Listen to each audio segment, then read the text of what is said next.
ومن يضلل فلا هادي له وأشهد أن لا إله إلا الله وحده لا شريك له وأشهد أن محمدا عبده ورسوله أرسله الله تعالى بالحق بشيرا ونذيرا وداعيا إلى الله بإذنه وسراجا منيرا.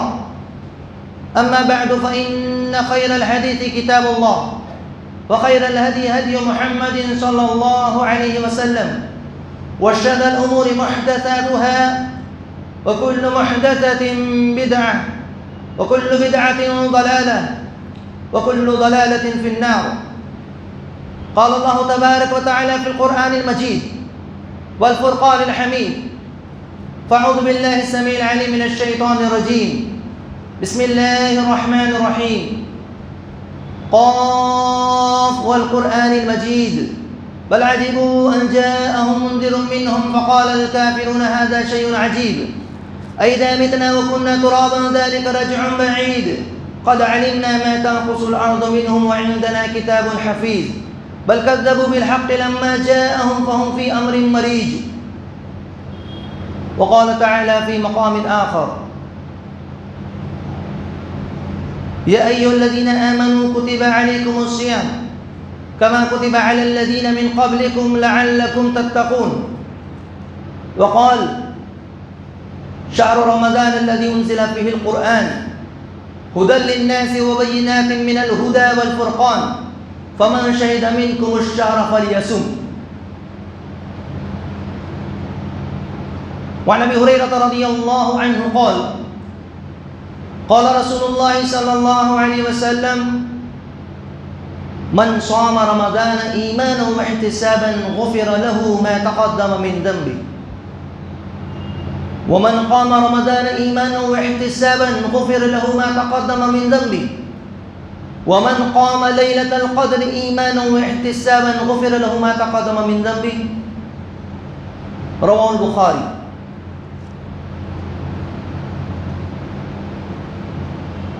سبحانك لا علم لنا إلا ما علمتنا إنك أنت العليم الحكيم. رب اشرح لي صدري ويسر لي أمري واحلل عقدة من لساني يفقهوا قولي.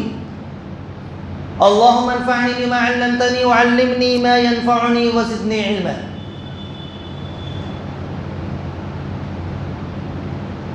سب سے پہلے ہر قسم کی بڑائی، بزرگی، حمد و ثنا کے جتنے بھی بابرکت کلمات ہیں رب ذوالجلال حکم الحاکمین کے لیے لائق اور سزاوار ہیں، جو ہمارا اور آپ کا اور پوری کائنات کا حقیقی طور پر خالق، مالک، رازق اور مدبر ہیں۔ زمین و آسمان کو پیدا کرنے والا اور اس پوری کائنات کا نظام جس کے زیر تصرف ہے، دنوں رات کو وہ پلٹتا ہے جیسے چاہتا ہے، اس کے حکم کے بغیر ایک پتا بھی حرکت نہیں کرتا۔ بعدہ درود و سلام نازل ہو تمام انبیاء کرام پر، خصوصاً انبیاء کے سردار، پوری کائنات کے امام، ہادی، رہبر، ساقی کوثر، شافع محشر، احمد مجتبیٰ محمد مصطفیٰ صلی اللہ علیہ وسلم پر۔ مختصر حمد و صلوات کے بعد محترم حاضرین، اللہ تبارک و تعالی جسے چاہتا ہے فوقیت اور فضیلت، برتری عطا فرماتا ہے۔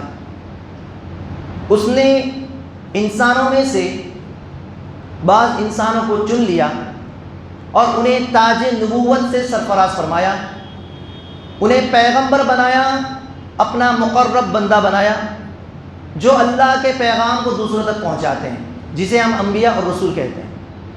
پھر ان انبیاء کرام میں سے بھی اللہ تبارک و تعالیٰ نے چند انبیاء کرام کو اور خاص کر دیا، جنہیں ہم اولو العزم پیغمبر کہتے ہیں، بعض کو بعض پر فوقیت اور فضیلت عطا فرمائی.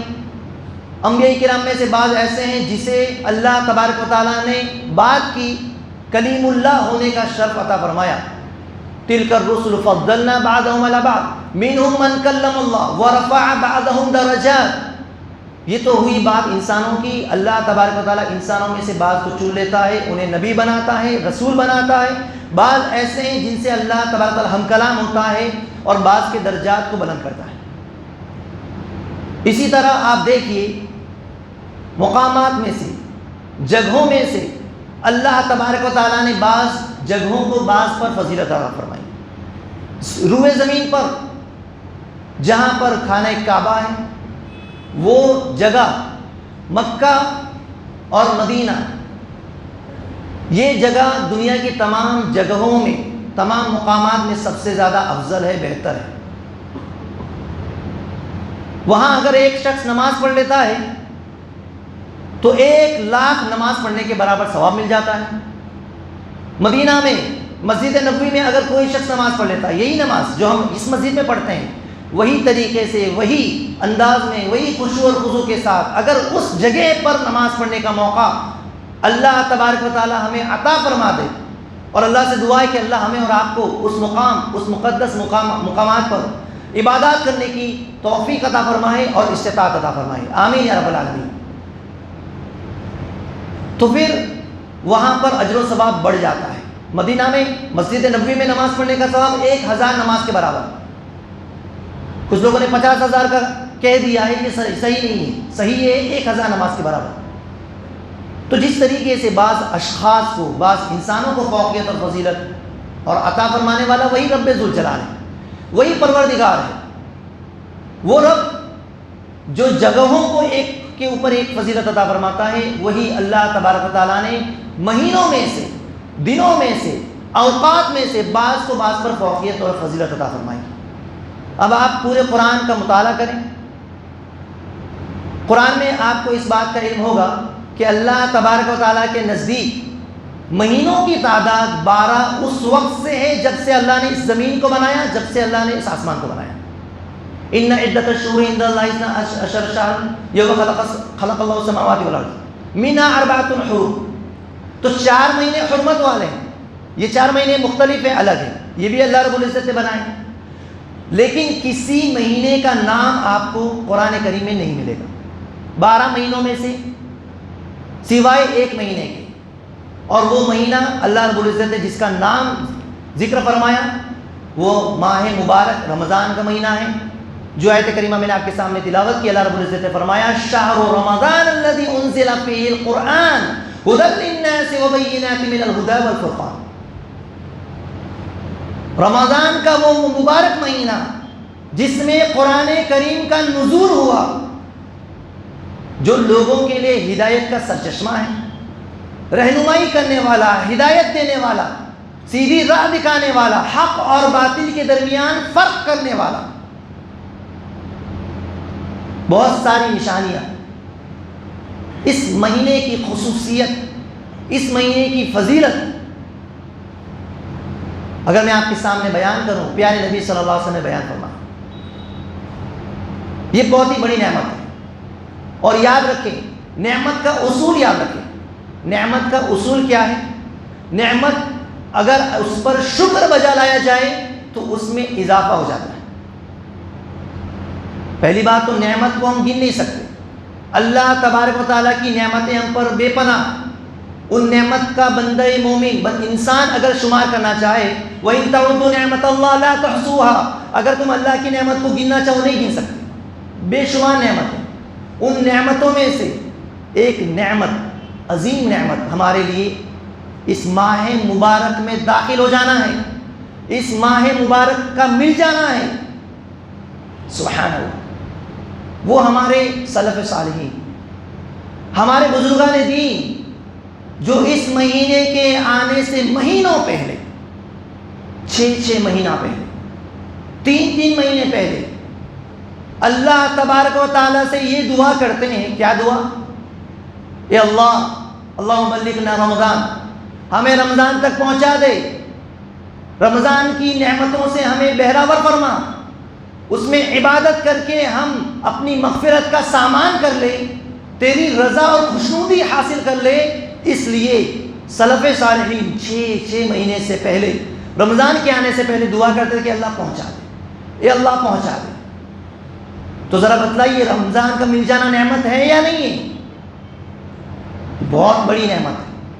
ہم اور آپ، ہمارے ساتھ ہمارے دوست احباب، ہمارے والدین جو گزشتہ رمضان میں ہمارے ساتھ تھے، آج وہ ہمارے درمیان نہیں ہیں۔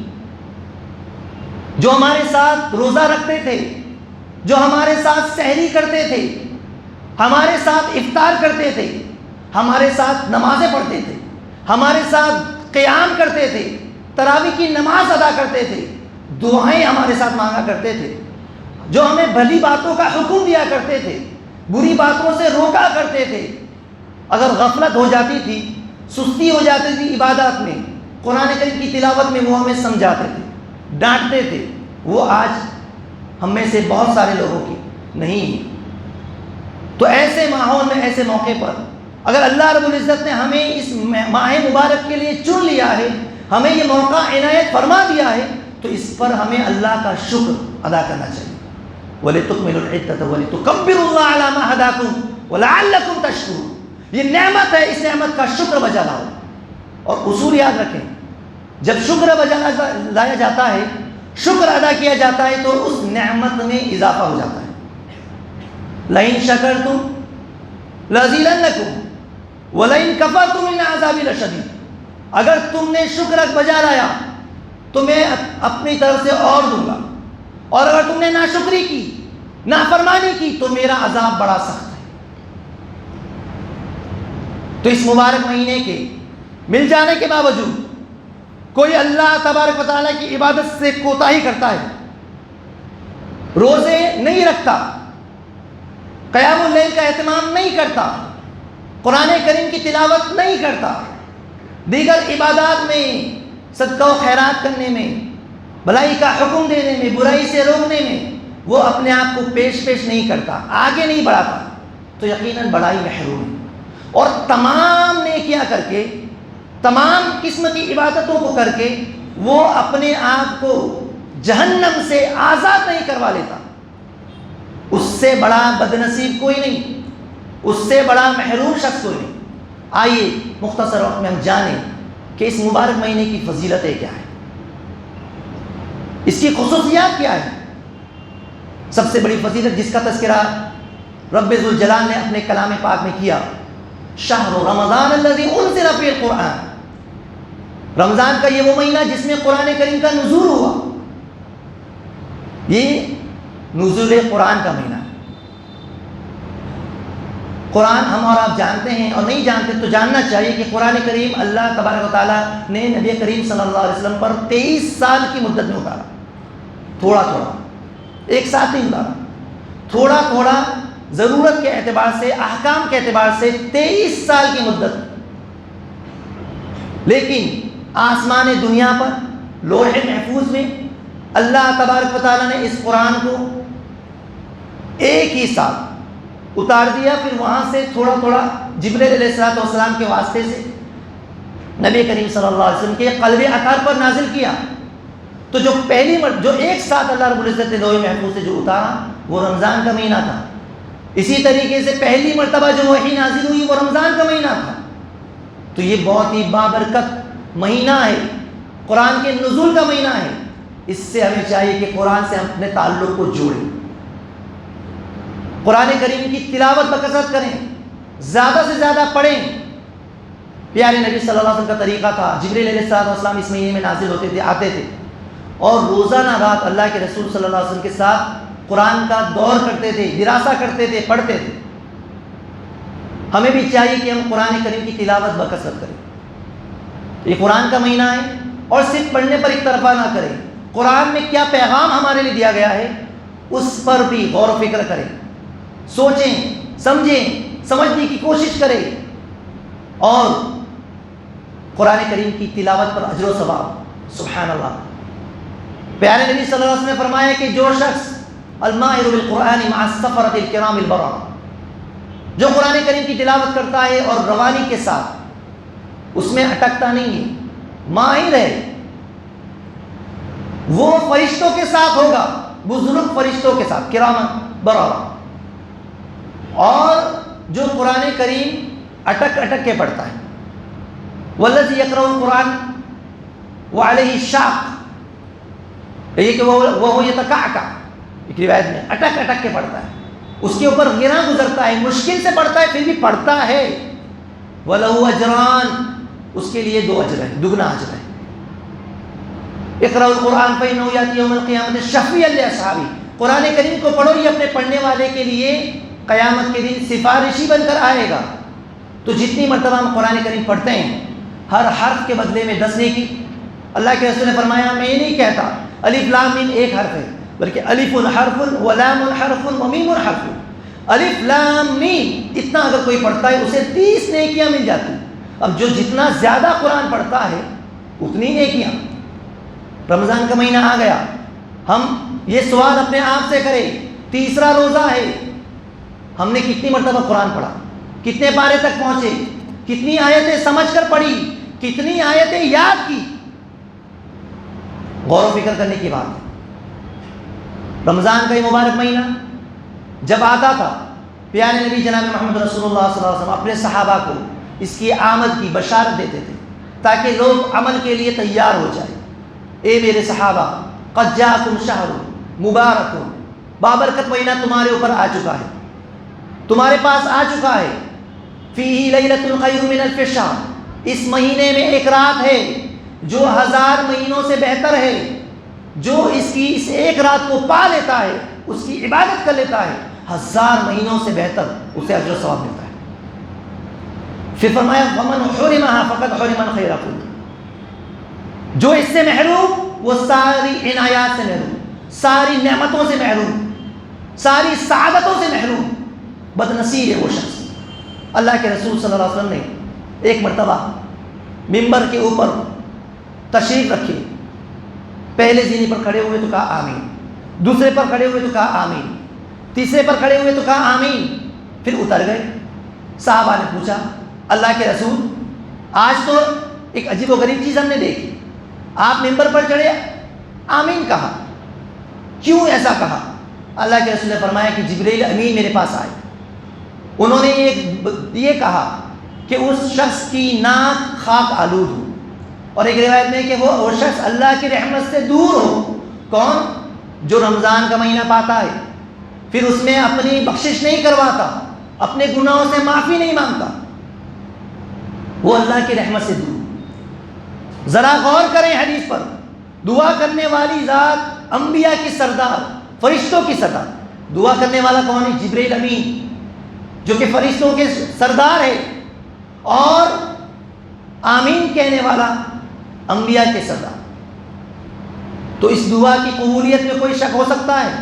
یہ بد دعا ہر اس شخص کے لیے ہے جو رمضان کی بھی حرمت نہیں کرتے ہیں، رمضان کی قدر نہیں کرتے، اس کے ساتھ کھلواڑ کرتے ہیں، اس کی راتوں کو جاگ کر کے وقت ضائع کرتے ہیں، غیبت میں، چغل خوری میں، اور ادھر ادھر ہوٹل بازی میں اپنے اوقات کو برباد کرتے ہیں۔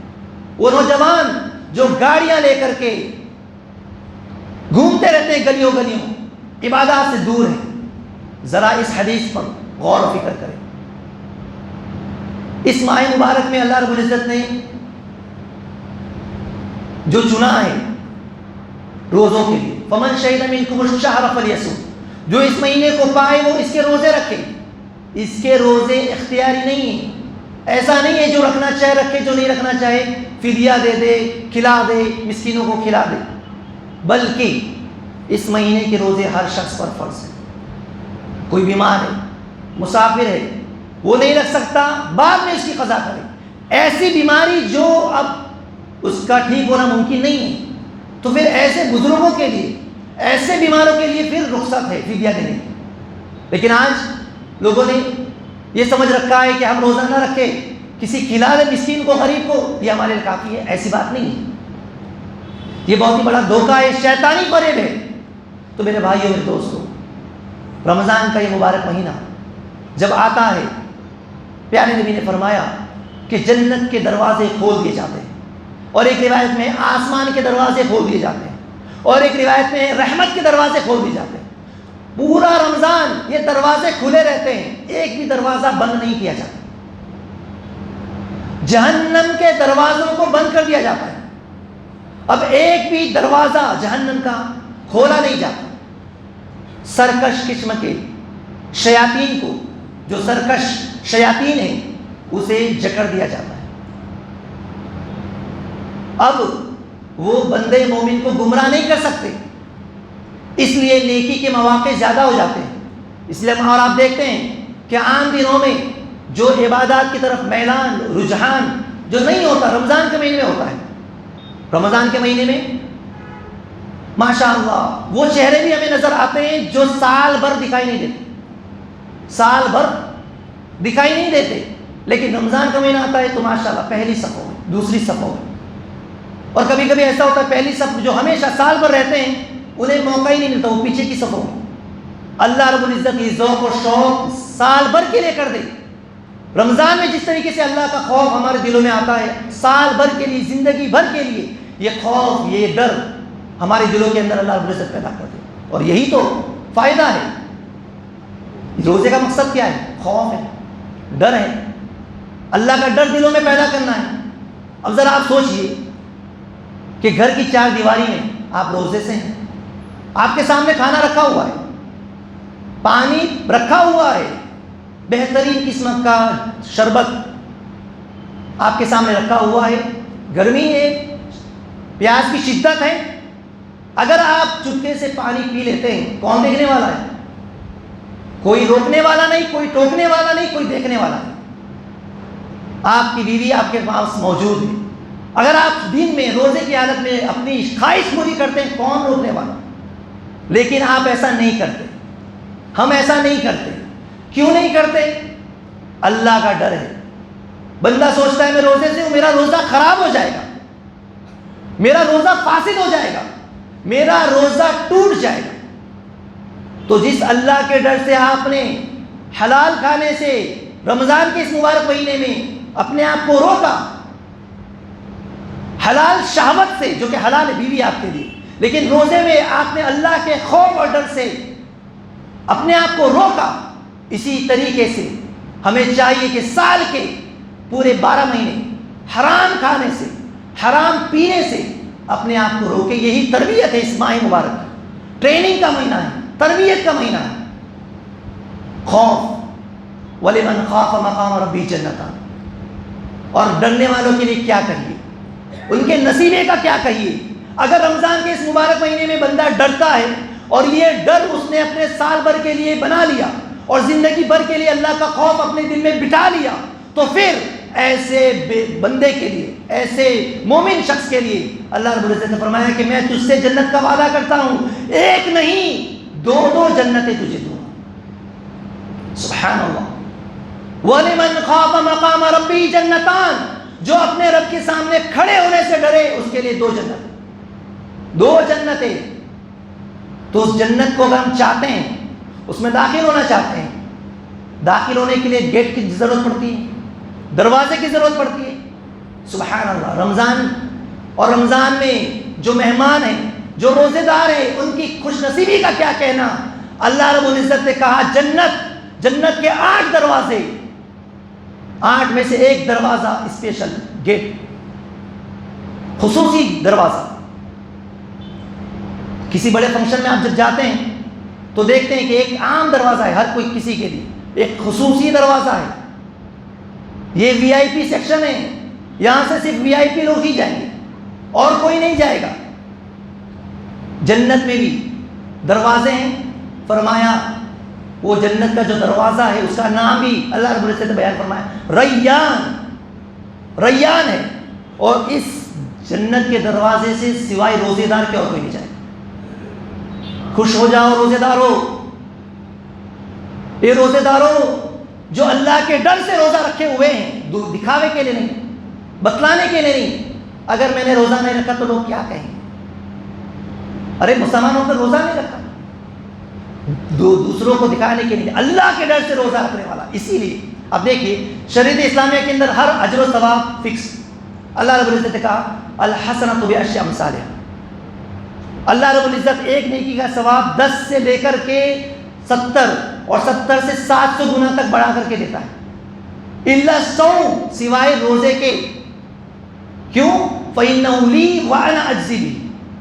روزے کا بدلہ نہیں بتایا گیا، روزے کا اجر و ثواب نہیں بتایا گیا، کیونکہ روزہ بندہ میرے لیے رکھتا ہے. یدع طعامہ وشرابہ وشہوتہ من اجری. اس نے اپنا کھانا، اپنا پینا، اپنی شہوت میری وجہ سے چھوڑی ہے، اس کا بدلہ بھی میں دوں گا، اس کا ثواب بھی میں دوں گا. روزے داروں کے لیے اسی لیے روزے دار کو خوشی ملتی ہے. پیارے نبی نے فرمایا روزے داروں کو 2 خوشی. ایک خوشی وہ جو افطار کے وقت ملتی ہے. افطار کے وقت اس لیے نہیں کہ بہت سارا قسم کا کھانا اس کے پاس موجود ہے افطاری کر لیں گے، بلکہ خوشی اس کا روزہ مکمل ہوا، اللہ رب العزت کی توفیق سے اس نے اس عبادت کو پایہ تکمیل تک پہنچایا. اور دوسری خوشی جب وہ اپنے رب سے ملے گا اور روزے کے اجر و ثواب کو حاصل کرے گا، تب بہت ہی بڑی نعمت کی بات ہے. تو میں عرض یہ کر رہا تھا کہ رمضان کا ملنا یہ بہت ہی بڑی نعمت ہے، اس کو غنیمت سمجھیے. ایک روایت میں آپ کے سامنے پیش کروں، ابن ماجہ کی روایت ہے. طلحہ بن عبید اللہ رضی اللہ تعالیٰ عنہ نے ایک مرتبہ خواب دیکھا. خواب میں 2 شخص ان کے پاس آئے. ایک شخص، دونوں ہی عبادت میں، یعنی دونوں پہلے یہودی تھے پھر مسلمان ہوئے تھے، اور دونوں بہت ہی زیادہ عبادت کرنے والے تھے. اس میں سے ایک شخص بہت ہی زیادہ عبادت کرنے والا، نیکیاں کرنے والا، اور پھر آگے چل کر وہ شہید ہو گیا. اس کے 1 سال کے بعد دوسرا آدمی وفات پایا، اپنی طبی موت مرا، شہادت کی موت نہیں مرا، اپنی موت مرا 1 سال کے بعد. لیکن طلحہ بن عبید اللہ رضی اللہ تعالیٰ عنہ نے خواب میں دیکھا کہ یہ جو شخص جو بعد میں مرا ہے اس کو انہوں نے جنت میں پہلے داخل ہوئے دیکھا. جنت کے دروازے پر ایک شخص ہے، ایک فرشتہ ہے، وہ یہ کہتا ہے کہ تم پہلے آؤ. تو جو بعد میں مرنے والا ہے 2 لوگوں میں سے، بعد میں مرنے والا وہ پہلے داخل ہوتا ہے، پھر جو پہلے مرنے والا جو شہید تھا، جو شہید ہے اس کو بعد میں داخل کیا جاتا ہے. پھر ابو طلحہ وہاں پر دیکھتے رہتے ہیں. تو وہ یہ کہتا ہے فرشتہ کہ تم واپس ہو جاؤ، ابھی تمہارا وقت نہیں آیا. اور اس کے بعد ان کی آنکھ کھل جاتی ہے. اس خواب کا تذکرہ وہ تمام لوگوں سے کرتے ہیں، اللہ کے رسول صلی اللہ علیہ وسلم سے کرتے ہیں. اللہ کے رسول صلی اللہ علیہ وسلم نے فرمایا کہ اے طلحہ تم اس خواب پر تعجب کیوں کرتے ہو؟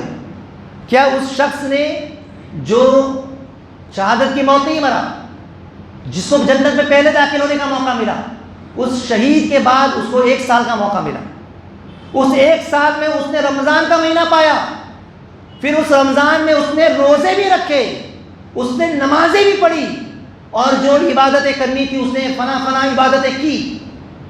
اس شہید کے درمیان اور اس بندے کے درمیان جو اس نے رمضان کا مہینہ پایا، آسمان اور زمین کے برابر کا فاصلہ ہے، زمین و آسمان کے برابر کا فاصلہ. تو یہ بہت ہی بڑی خوش نصیبی کی بات ہے رمضان کے مہینے کو ملنے کا، رمضان کی نعمتوں سے لطف اندوز ہونے کا، بہراور ہونے کا یہ حسین موقع ہمیں ملا ہے. ابھی صرف 3 دن گزرے ہیں، ابھی پورے 30 دن ہمارے پاس، پورے 27 دن ہمارے پاس. اب اسے کیسے گزاریں یہ ہمارے اختیار میں. اگر ہم چاہیں تو سو کر کے، غفلت کی زندگی گزار کر کے، نہ نماز کا اہتمام، نہ قرآن پڑھ کر کے، ایسے ہی گزار کر کے بدنصیبوں میں بھی اپنا نام لکھا سکتے ہیں. اور اگر ہم چاہیں تو ہم ابھی سے اپنے آپ کو تیار کر کے کہ رمضان کا مہینہ ہے، اس میں عبادت کر کے، نمازوں کا اہتمام کر کے، روزوں کا اہتمام کر کے، دعاؤں کا اہتمام کر کے، قرآن کریم کی تلاوت کر کے، ذکر و اذکار کر کے ہم اپنے رب کو راضی کر سکتے ہیں. رمضان کی اس نعمتوں سے لطف اندوز ہو سکتے ہیں، نعمتوں سے مالا مال ہو سکتے ہیں. یہ کیا پتہ، کیا خبر کہ آئندہ سال کا رمضان ہمیں نصیب ہو یا نہ ہو. ہمیں چاہیے کہ اس ماہ مبارک کو غنیمت سمجھتے ہوئے حالات سے ہم واقف ہیں. دیکھیے بیماری چاروں طرف پھیلی ہوئی ہے. اللہ رب العزت جلد سے جلد اس بیماری سے پوری امت مسلمہ کو، پورے برادران وطن کو نجات عطا فرمائے، اس کے قہر سے، اس کے عذاب سے بچائے. آمین یا رب العالمین. میرے بھائیوں، زندگی بہت ہی مختصر ہے، دیکھتے دیکھتے دن گزر جاتے ہیں، اوقات کو غنیمت جانیں۔ آپ اپنی زبان سے چلتے پھرتے صرف سبحان اللہ بھی اگر کہتے ہیں، صرف سبحان اللہ، الحمدللہ، یہ جو کلمات اس سے زبان پر بہت ہلکے ہیں لیکن زمین اور آسمان کے درمیان کو بھر دیتا ہے، میزان اور ترازو میں بھر دیتا ہے۔ جس طریقے سے زمین سے لے کر آسمان کا جو فاصلہ ہے، الحمدللہ یہ میزان کو ترازو کو بھر دیتا ہے۔ اگر سبحان اللہ و بحمدہ ہم اپنی زبان سے کہتے ہیں تو جنت میں ایک درخت لگایا جاتا ہے۔ نیکیاں کمانا کتنا آسان ہے، لیکن ہم ہیں جو پیچھے رہتے ہیں، ہر چیز میں پیچھے رہتے ہیں۔ میرے بھائیوں اور دوستوں، ہمیں چاہیے کہ ایسے مبارک موقع پر ہم نیکیاں زیادہ کریں، مسجدوں کو آباد کریں، تراویح کی نماز کا اہتمام کریں۔ حدیث بیان کر کے میں اپنی گفتگو کو ختم کروں گا۔ پیارے نبی صلی اللہ علیہ وسلم نے ارشاد فرمایا کہ من صام رمضان ایمانا و احتسابا غفر له ما تقدم من ذنبه، جس نے رمضان کا مہینہ روزہ رکھا ایمان کے ساتھ اور اجر و ثواب کی امید کے ساتھ، تو فرمایا اس کے پچھلے تمام گناہ بخش دیے جاتے ہیں۔ پھر جس نے قیام اللیل کیا، راتوں کو جاگا، پڑھا، تراویح کی نماز پڑھا، تو اس کو بھی، اس کے بھی پچھلے تمام گناہ بخش دیے جاتے ہیں۔ اور ایک فضیلت میں بتا دوں، بہت سارے لوگ تراویح کی نماز نہیں پڑھتے، سوچتے ہیں کہ سنت ہے، نفلی ہے، کوئی گناہ تو نہیں۔ میرے بھائی، گناہ نہیں ہے، لیکن بہت بڑے اجر و ثواب سے آپ محروم ہیں۔ کیا آپ یہ نہیں چاہتے کہ آپ رات بھر سوئے رہے اور آپ کے نامہ اعمال میں نیکیاں لکھی جاتی رہیں؟ کیا ہم نہیں چاہتے؟ اللہ کے رسول نے ایک نسخہ بتایا کہ جو شخص امام کے ساتھ تراویح کی نماز پڑھتا ہے، جب تک کہ وہ امام واپس نہ ہو جائے، حتی ینصرف، مکمل نماز پڑھتا ہے، اس کے بعد وہ جا کر کے سو جائے یا کچھ اور کام کرے، پوری رات اس کے لیے قیام لکھا جاتا ہے کہ وہ پوری رات کھڑے ہو کر کے نماز پڑھ رہا ہے، یہ اجر و ثواب لکھا جاتا ہے۔ کس کے لیے؟ جو امام کے ساتھ، جماعت کے ساتھ نماز پڑھتا ہے۔ تو اس لیے تراویح کا اہتمام ہوتا یہ ہے کہ جب ابتدائی دن ہوتے ہیں تو بڑا عبادت کا جوش خروش، رمضان کا مہینہ آ گیا، مسجدیں ہماری بھر گئی، تراویح میں ماشاءاللہ ابتدائی 1 روزے، 2 روزے، 3 روزے، پھر 5 روزے کے بعد، 6 روزے کے بعد، 1 ہفتہ گزرنے کے بعد پھر وہی سستی، پھر وہی کاہلی، پھر ہماری مسجدوں میں صفیں دھیرے دھیرے کم ہونے لگتی ہیں، مسجدیں ویران ہونے لگتی ہیں۔ ایسا نہ کریں، ہر کوئی اپنے حصے کا اجر و ثواب حاصل کرے۔ کچھ لوگ کیا کرتے ہیں، دوستوں کے ساتھ، دوست نے نماز پڑھی تو ہم پڑھیں گے، وہ نکل گیا تو وہ بھی نکل جاتے ہیں، پھر اس کے ساتھ چائے بازی، ہوٹل بازی، ادھر گھومنا ادھر گھومنا، فائدہ کیا؟ اجر و ثواب سے محروم ہیں۔ ایسے دوست حقیقی طور پر دوست نہیں ہیں، دشمن ہیں۔ الاخلاء یومئذ بعضهم لبعض عدو الا المتقون، اللہ رب العزت نے فرمایا کہ جو جگری دوست ہیں، جو دنیا کے اندر قیامت کے دن ایک دوسرے کے دشمن ہوں گے سوائے متقی کے، جو تقویٰ کے راہ پر لائے۔ اگر نکل کے بھی جا رہا ہے تو دوست اس کو پکڑے، ارے بھائی بیٹھ، تھوڑی دیر قرآن پڑھ لے، نماز پڑھ لے، اجر و ثواب کچھ حاصل کر لے، نیکی کا مہینہ چلنا، ایسا کہنا چاہیے۔ اللہ سے دعا ہے کہ اللہ رب العزت ہمیں زیادہ سے زیادہ عبادات کرنے کی توفیق عطا فرمائے، صدقہ و خیرات کرنے کی توفیق عطا فرمائے، نیکیاں کرنے کی توفیق عطا فرمائے۔ جو ہمارے رشتہ دار، جو ہمارے والدین، بزرگ جو اس دنیا کو چھوڑ کر چلے گئے، جنہیں یہ مبارک مہینہ نصیب نہیں ہوا، اللہ رب العزت سے دعا ہے کہ اللہ تبارک تعالیٰ انہیں کروٹ کروٹ جنت نصیب فرمائے، ان کو جنت الفردوس میں اعلیٰ مقام عطا فرمائے۔ جو یا اللہ جو بیمار ہے، جو پریشان حال ہے، اللہ تمام کی پریشانیوں کو دور فرمائے، بیماروں کو شفا کامل عاجل عطا فرمائے۔ اقول قولی ھذا واستغفر اللہ لی ولکم من کل ذنب واستغفروہ انہ هو الغفور الرحیم۔